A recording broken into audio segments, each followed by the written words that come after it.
चुनावी यात्रा चल रही है और ऐसे में बिहार में एक नए आदेश ने सियासी हलचल पैदा कर दी है। वो है के पाठक का एक नया फरमान यह है कि शिक्षक अब 6 बजे विद्यालय पहुंच जाएंगे। लेकिन इसको लेकर के अभी फरमान के एक दिन बाद यानी कि 16 तारीख को शिक्षक विद्यालय तो गए थे, लेकिन अचानक एक दो नहीं बल्कि सैकड़ों शिक्षक जो हैं वो बीमार हो गए।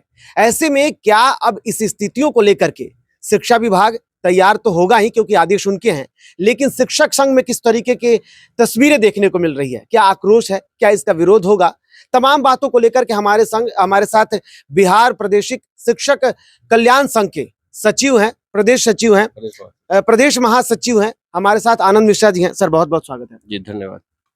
सर सबसे बड़ी बात, एक तरफ सरकार का फरमान, अब खाना भी छोड़ करके विद्यालय चलेगा क्या?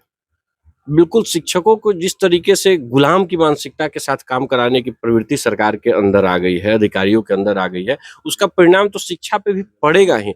आप जबरदस्ती किसी को बैल की तरह जोत करके खेत नहीं जोतवाना है, बच्चों को मानसिक स्तर से पठन पाठन के कार्य करवाना है। और शिक्षक के साथ साथ भोले भाले उस छोटे बच्चों का भी है। अगर हम कह सकते हैं कि प्राइमरी एजुकेशन में देखा जाए तो बच्चों को तो MDM 10 साढ़े 10 के बीच में दे देना है, लेकिन हायर एजुकेशन में अगर जाते हैं 9th 10th 11th 12th में, तो उन बच्चों को तो लंच ब्रेक में घर जाकर खाने की भी मौका नहीं मिलता है और उनके यहाँ विद्यालय में कोई व्यवस्था नहीं होता है। और सुबह 6 बजे किसी के यहाँ ये क्षमता अभी नहीं है कि वो खाना बना करके घर से उनको मम्मी पापा दे देंगे। और उनकी जो सरकारी विद्यालय में बच्चे पढ़ते हैं उनकी आर्थिक हालात भी ऐसे नहीं है कि उनको ब्रेकफास्ट की व्यवस्था हो परिवार की तरफ से मिलता होगा। लेकिन जो स्थिति बनी है, सरकार शिक्षक को परेशान करते करते अब छोटे छोटे नौनिहाल बच्चों को ही परेशान कर रही है। सुबह 6 बजे से लेकर के 12 बजे तक, यानी तब दोपहरिया में उनको घर जाने की नौबत आ जाती है। यानी लूक लहर जो हम कहते हैं कि जो भीषण गर्मी है, प्रचंड गर्मी, इस गर्मी में बच्चों को विद्यालय आने और जाने की परेशानी होगी। अच्छा, एक शिक्षक के तौर पर देखा जाए सर, बखूबी आप समाज को गढ़ने वाले हैं, सम्मानित पद है। एक तो हालात आज जैसे बन चुके हैं समाज में भी आपके प्रति, क्योंकि कई लोग अब ये लगातार कह रहे हैं कि इस बार शिक्षकों के लिए बेहतर हो रहा है। पहले लोग ज्यादा आकर्षित होते थे, लेकिन आज हालात बदले हुए हैं। सारे हालातों को देख करके एक समाज के रचनाकार आप हैं सर, क्या इन सारे बदलाव से आपको बदलाव दिख रहा है क्या? ये समाज में बदलाव जो है ना, ये बदले की भावना की तरह प्रतीत होती है। शिक्षकों को जो गर्मी की छुट्टियां मिलती थी या शिक्षकों को जो कुछ राहत होती थी विद्यालयों में कि पर्व त्योहार में अपने गांव घर में नौकरी कर रहे थे, वो अच्छा था। इस बार जो शिक्षकों की बहाली हुई, तबादला, उनको मनचाहा जगह तो मिला नहीं। दूर दराज के क्षेत्र में अपने घर से 100-200 किलोमीटर दूर लोगों को पोस्टिंग कर दिया गया। ऐसी स्थिति में वो सुबह 6 बजे काम करेंगे तो समाज में लोगों को तो अच्छा लग रहा है कि शिक्षक प्रताड़ित हो रहा है, लेकिन उसका दुष्परिणाम समझ में नहीं आता, जहां गुरु को सम्मान नहीं मिलेगा। और समाज की मनोस्थिति है कि हमारे आस पड़ोस के लोग, कोई भी जो नियोजित शिक्षक थे पूर्व में, आज भी जो नियोजित शिक्षक है, उनके आस पड़ोस के लोगों को कह सकते हैं कि गांव गुतिया के लोगों को ये बर्दाश्त नहीं होता है कि हमारा बच्चा CRPF में नौकरी करता है तो छत्तीसगढ़ में जाकर ड्यूटी करता है, और ये मास्टर की नौकरी कर रहा है, घर की ही नौकरी कर रहा है, और ये आके हर पर्व त्योहार में घर पे है। तो ये जो समाज की जो कटुता की भावनाएं थी, उसको सरकार ने उजागर करके समाज की ताना बाना को ही बिगाड़ने का काम किया है। शिक्षकों से बदला लेने की प्रवृत्ति मुझे लगता है कि वहीं से प्रतीत हुई है। ये कौन कर रहा है सर? वोट बैंक की राजनीति करने वाली सरकार शिक्षकों से तो बदला ले रही है बिहार सरकार। तो मतलब नीतीश कुमार, बीजेपी, किसको? बीजेपी या आरजेडी को तो नहीं कहा जा सकता, क्योंकि इन लोगों ने सत्ता में रह के भी मुखर होकर के बात को रखा है।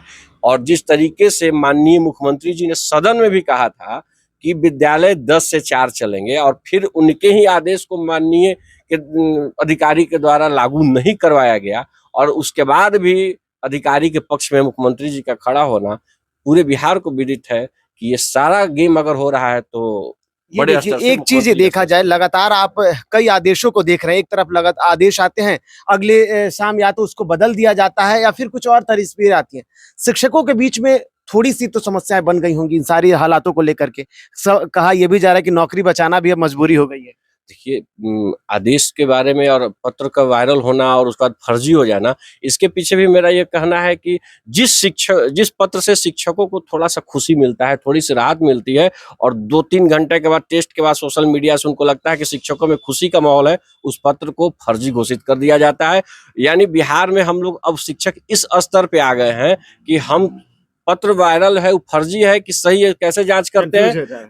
कैसे जांच करते हैं उसका यही है कि जिस पत्र को पढ़ने के बाद शिक्षकों के मन में पीड़ा हो गई वो पत्र सही है। जिस पत्र को पढ़ने के बाद शिक्षकों को खुशी हो रहा है उस मान लीजिए कि 2 घंटे बाद वो फर्जी घोषित हो जाएगा, क्योंकि बिहार के शिक्षकों की खुशी इन अधिकारियों को बर्दाश्त नहीं हो रही। ये खुशी वापस लाने के लिए कुछ तो संघ कर रहा होगा। संगठन अपने किए गए कर्मों का परिणाम भुगत रहा है। इतने भागों में शिक्षक बंट चुके हैं और बिहार के शिक्षक लड़ने के लिए जो ऐतिहासिक परिवर्तन करते थे, जिनको मिसाल दिया जाता था, आज बिहार के शिक्षक एक असहाय और बिहार के संगठन भी असहाय की स्थिति में बन गई है। शिक्षकों को तोड़ दिया गया है, ध्वस्त कर दिया गया उनके मनोबल को। लेकिन कहते हैं ना कि जब अंधकार बहुत ज्यादा हो जाए, चरम पे शोषण बढ़ जाए, तो संघर्ष शुरुआत वहीं से हो जाती है और सुबह का सवेरा उसी समय से होती है। तो ये प्रकाष्ठा की ओर बढ़ रहा है। बहुत जल्द सारे शिक्षक संगठन के लोग मिलेंगे और बिहार के तमाम खास करके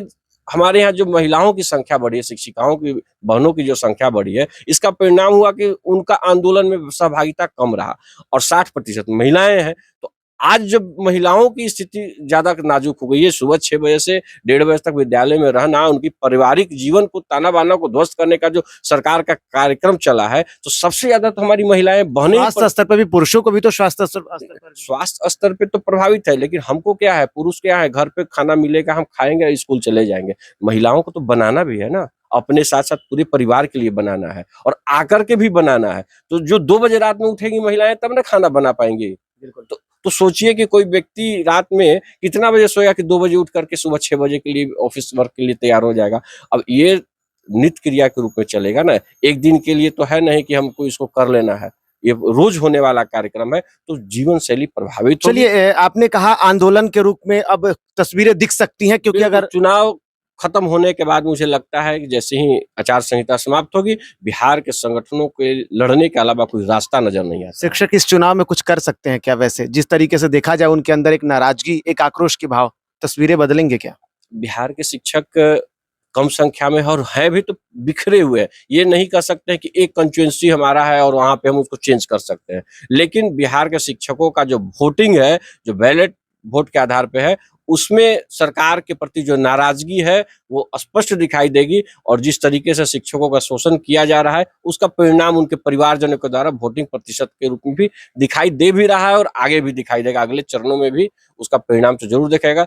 जो राजनीति करने वाले दल हैं, कितना भी दिखावा कर ले, अभी तो आप देख रही है कि सारे एमएलसी लोग लगे हुए हैं कि हम धरना देंगे, प्रदर्शन करें, लेकिन अपने सत्ता और राजनीतिक दल से बाहर नहीं निकल रहे हैं। पिछले बार सत्ता में थे तो संदीप सौरभ हल्ला करते थे, आज सत्ता में जदयू के एमएलसी लोग हल्ला कर रहे हैं, लेकिन लाभ क्या है? शिक्षकों का शोषण तो वही है। तो ये ढिंढोरा पीटते हैं और शिक्षकों का शोषण जारी है और कह सकते हैं कि जितना ढिंढोरा पीट रहे हैं उतना ही कड़ा लेटर आ रहा है।